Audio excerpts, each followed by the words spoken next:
আসসালামু আলাইকুম। অনার্স প্রথম বর্ষের ব্যষ্টিক অর্থনীতির চাহিদা ও যোগান অধ্যায়ের আরও একটি ভিডিওতে সবাইকে স্বাগত। তো আমরা আজকে যে কোশ্চেনটা দেওয়া আছে, চাহিদা রেখার স্থানান্তর, যাকে চাহিদার হ্রাস বৃদ্ধি বলা হয়, এই কোশ্চেনটা সমাধান করার চেষ্টা করব।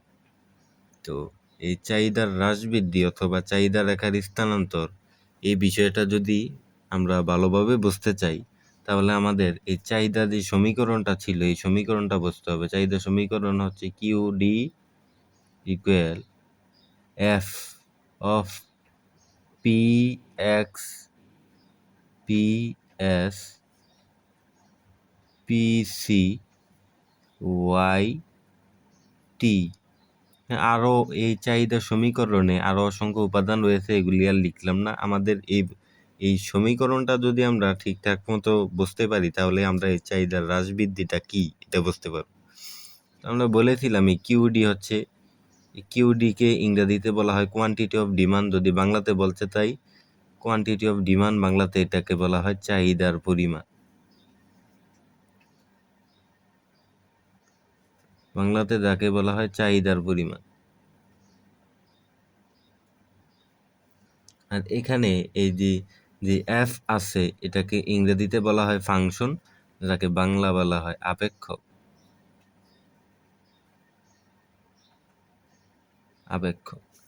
আর এখানে যে পি এক্স ছিল, এখানে যে পি এক্স রয়েছে, এই পি এক্স মানে হচ্ছে দ্রব্য বা পণ্যের দাম। আর এখানে যে পি এস রয়েছে, এই পি এস মানে হচ্ছে পরিবর্তক দ্রব্য।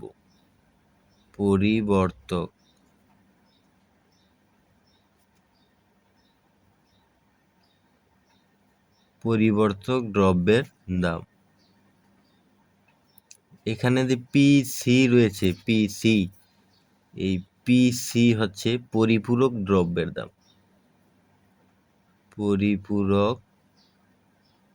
পরিপূরক দ্রব্য অথবা দ্রব্যের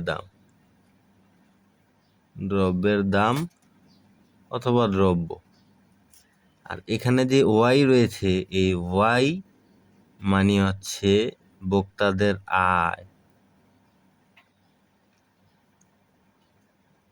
এই ওয়াই হচ্ছে ভোক্তাদের আয়। আর এখানে যে টি রয়েছে, এই টি মানে হচ্ছে ভোক্তাদের রুচি।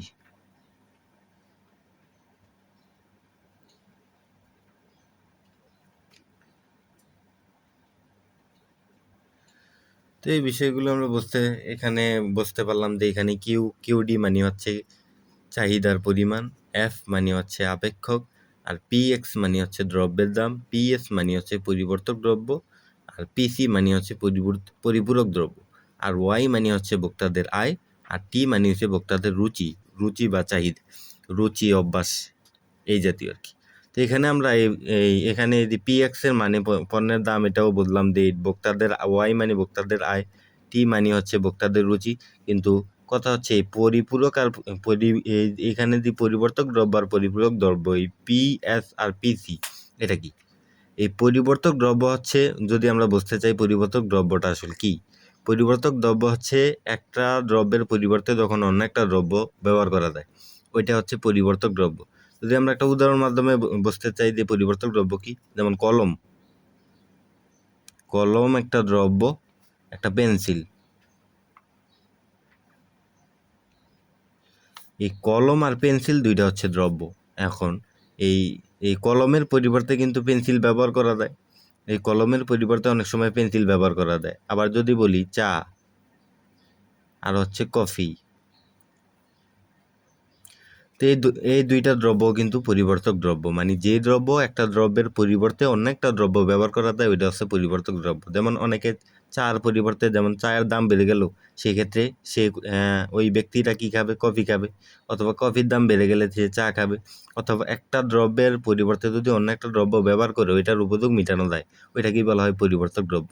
যেমন কলম আর পেন্সিল, এটা হচ্ছে পরিবর্তক দ্রব্য, মানে হচ্ছে একটা দ্রব্যের বিনিময়ে মানে হচ্ছে অন্য একটা দ্রব্য ব্যবহার করা যায়, এগুলো হচ্ছে পরিবর্তক দ্রব্য।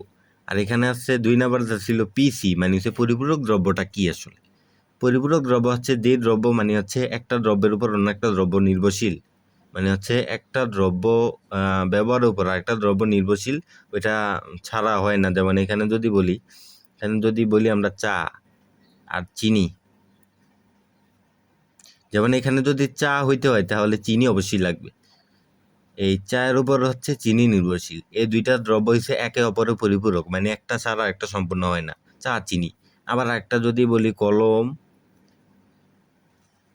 কালি, তো এই কলম হইতে গেলে কালি অবশ্যই লাগবে, এই জন্য এই কলম আর কালি হচ্ছে পরস্পর পরিপূরক দ্রব্য। তার মানে আমরা বুঝতে পারলাম যে পরিবর্তক দ্রব্য হচ্ছে একটা দ্রব্যের পরিবর্তে অন্য একটা দ্রব্য ব্যবহার করা যায়, ওইটাই পরিপূরক দ্রব্য। ও একটা উদাহরণ দেওয়া গেল, এখানে দেওয়া হলো। আরো অসংখ্য উদাহরণ রয়েছে পরিবর্তক দ্রব্যের, মানে যে দ্রব্য একটার পরিবর্তে অন্য একটা দ্রব্য ব্যবহার করা যায়। আর পরিপূরক দ্রব্য মানে একটা ছাড়া একটা চলে না, একটার উপর আরেকটা নির্ভরশীল। তো আশা করি এখানে সম্পূর্ণ বিষয়টাই বোঝা গেছে, যেহেতু এই দুইটা মানে নতুন ছিল, যে পরিবর্তক আর পরিপূরক দ্রব্য কি। আর পণ্যের দামও আমরা বুঝতে পারলাম, পিএক্স কি, আর ওয়াই মানে হচ্ছে ভোক্তাদের আয়, টিতে হচ্ছে ভোক্তাদের রুচি। এখন এই সমীকরণটা যদি আমরা ভালোভাবে বুঝতে পারি, তাহলে আমরা চাহিদার হ্রাস এবং চাহিদার বৃদ্ধিটা কি তা বুঝতে পারব।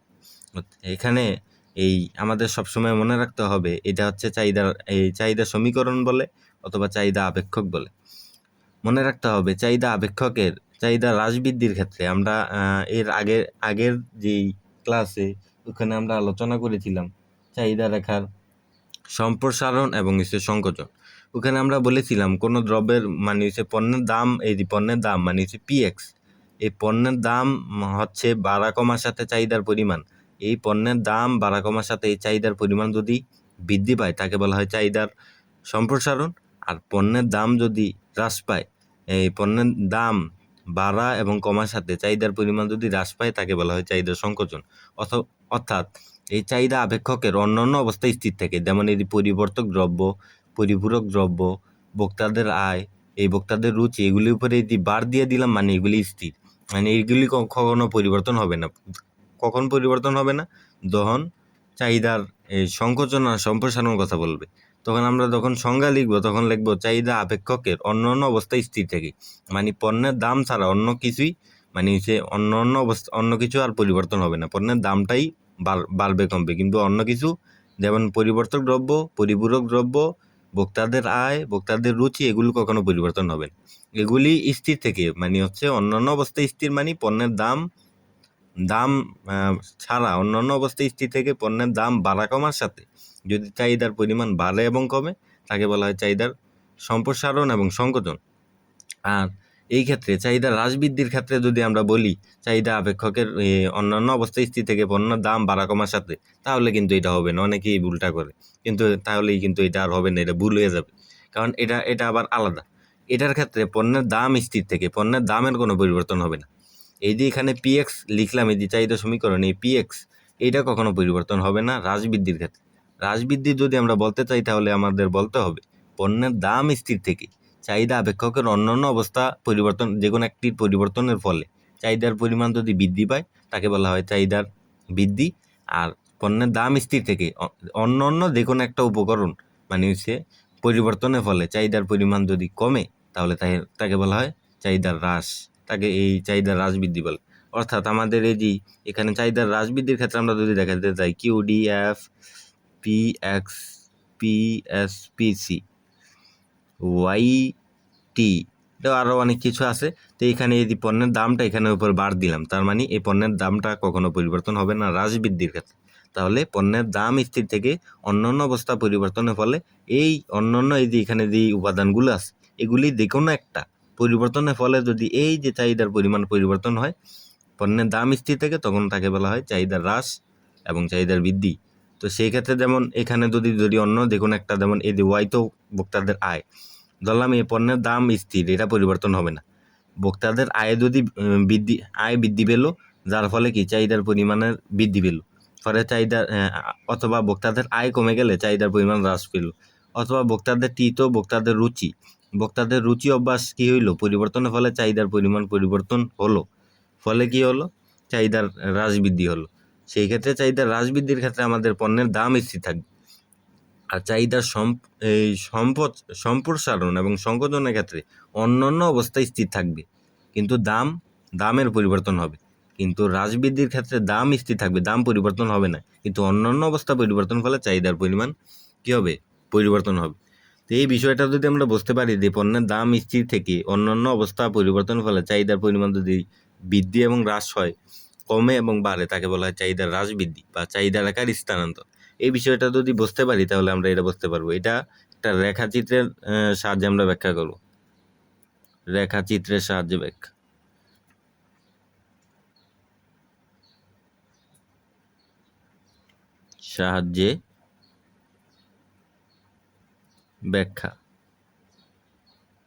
রেখাচিত্রের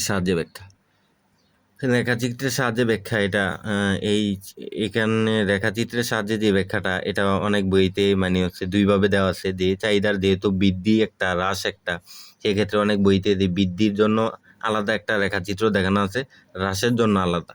তো আমরা যেহেতু এই বৃদ্ধি আর হ্রাস একসাথেই দেখানো যায় একই চিত্রে, তা সহজ হয়।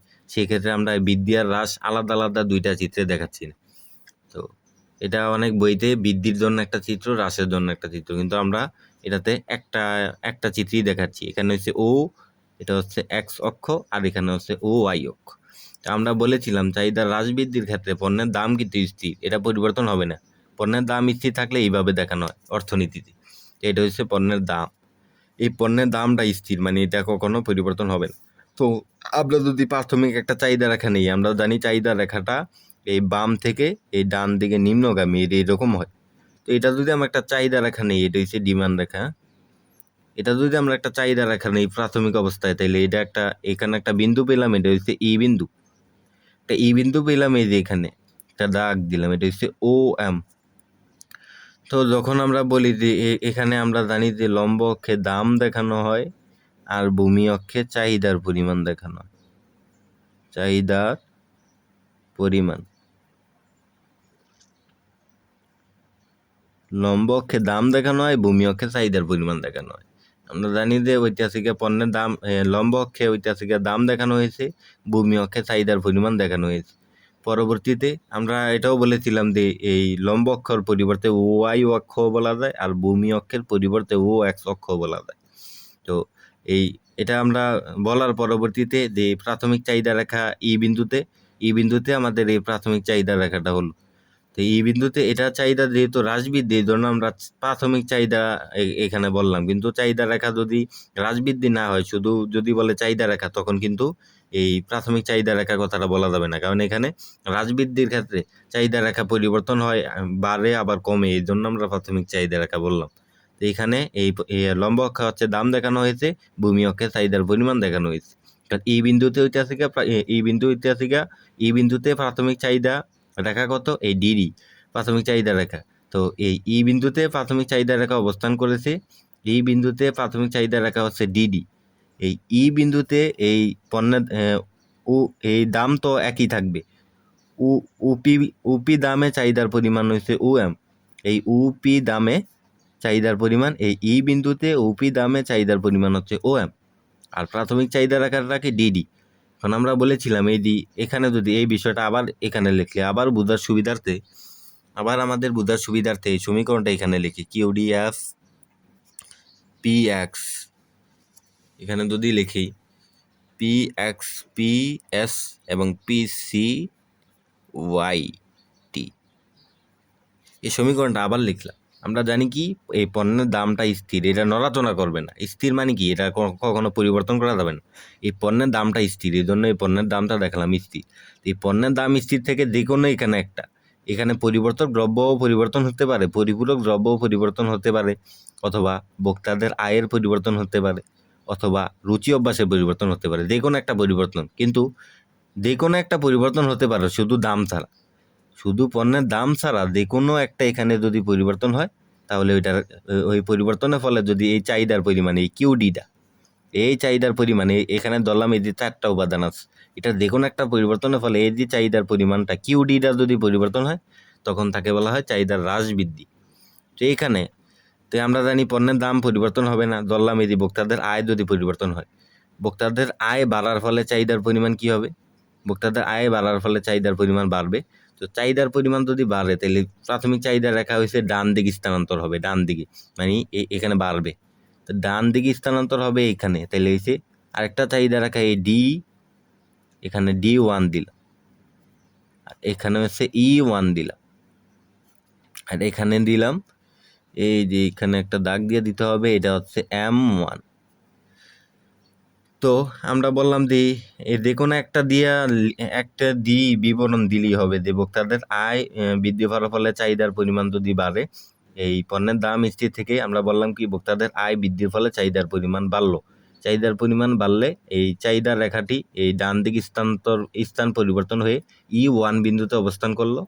এই E1 বিন্দুতে অবস্থান করলে চাহিদার রেখা, নতুন চাহিদার রেখা সৃষ্টি হলো কি D1, D1 চাহিদা রেখা সৃষ্টি হলো। আর এই E1 বিন্দুতে এই যে পণ্যের দাম কিন্তু একই, এটা কিন্তু পরিবর্তন হয়নি, এই পণ্যের দাম কিন্তু পরিবর্তন হবে না। তাহলে এই E1 বিন্দুতে নতুন একটা বিন্দু পেলাম, E1 বিন্দু, এই বিন্দুতে ওপি দামে একই তো দাম, তাহলে ওপি দামে চাহিদার পরিমাণ কি হলো? OM1 হলো। আগে ছিল OM পর্যন্ত, পরে হলো OM1। তো E1 বিন্দুতে ওপি দামে চাহিদার পরিমাণ হচ্ছে OM1। পরবর্তীতে এখানে এখানে ডান দিকে যে স্থান পরিবর্তন হলো, এই চাহিদার পরিমাণ আমরা জানি কি এদিকে যতই যায় এদিকে বাড়ে। তো এখান থেকে এখানে বাড়লো না, তাহলে যদি বাড়ে তাহলে কি এই চাহিদার এটা বৃদ্ধি হলো, চাহিদার বৃদ্ধি। এখন আমরা যদি বলি এই ভোক্তাদের আবার যদি যেহেতু আইডি দেখাইলাম, আইডি দেখাইতে পারে যে কোনো একটা দিয়া বুঝে দিলি, মানে লিখে দিলি হলো। যদি এখন আমরা বলি যে পণ্যের দাম স্থির থেকে, আবারও পণ্যের দাম স্থির থেকে যদি ভোক্তাদের আয় কমে যায় তাহলে কি চাহিদা, আয় নাই, যদি ইনকাম না থাকে তাহলে কি চাহিদা বাড়বে? কোনো কিছু কিনার চাহিদা বাড়বে না। তাহলে ভোক্তাদের আয় কমে গেল, তাহলে চাহিদার পরিমাণ কমবে। চাহিদার পরিমাণ কমলে এই চাহিদা রেখাটা, এই মূল চাহিদা রেখা কিন্তু এটা থেকে বাম দিকে স্থানান্তর হবে, মানে কমে যাবে। তো এখানে আরেকটা চাহিদা রেখা, এখানে এটার নাম দিলাম D2, এখানেও দিলাম D2, এখানে E2, আর এখানে এই যে এটা হচ্ছে M2। তো আমরা কি বলতে পারি যে ভোক্তাদের আয়ের মানে আয় কমার সাথে সাথে চাহিদার পরিমাণ যদি কমে তাহলে চাহিদা রেখাটা মানে হচ্ছে বাম দিকে স্থানান্তর হলো।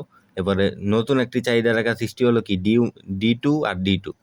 এই নতুন চাহিদা রেখার D2 এটার E2 বিন্দুতে এই পণ্যের দাম আবারও ওই ওপি দাম আর চাহিদার পরিমাণ OM2।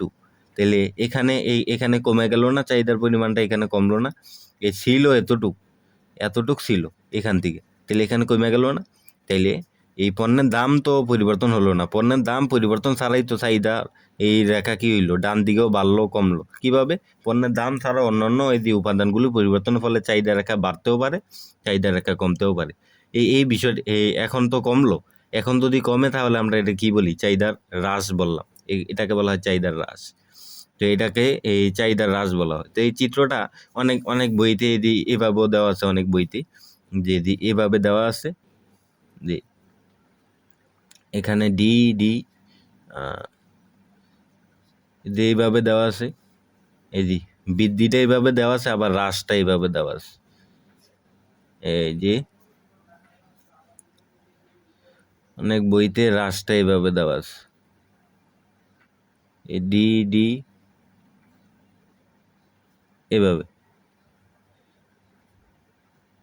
এভাবে দুইটা চিত্রে এই বিষয়টা দেখানো হয়েছে অনেক বইতে, কিন্তু এখানে যদি একটা চিত্রের মাধ্যমে আমরা এখানে লিখে ফেললাম। তো আশা করি সবাই এই বিষয়টা বুঝতে পেরেছ। যদি চিত্রটা ঠিকঠাক মতো বোঝা যায় তাহলে এটার বিবরণ ঠিকঠাক মতো লেখা যাবে। আর বইয়ের মতোই হুবহু হতে হবে বিষয়টা এরকম না, যদি মানে ঠিকঠাক মতন হয়, যদি বোঝা যায় অবশ্যই লেখা যাবে খুব ভালোভাবে। তো আশা করি বিষয়টা বুঝতে পেরেছ। তো আজকে ছিল এই পর্যন্তই, দেখা হবে নেক্সট কোনো ভিডিওতে। সেই পর্যন্ত সবাই ভালো থাকো। আসসালামু আলাইকুম।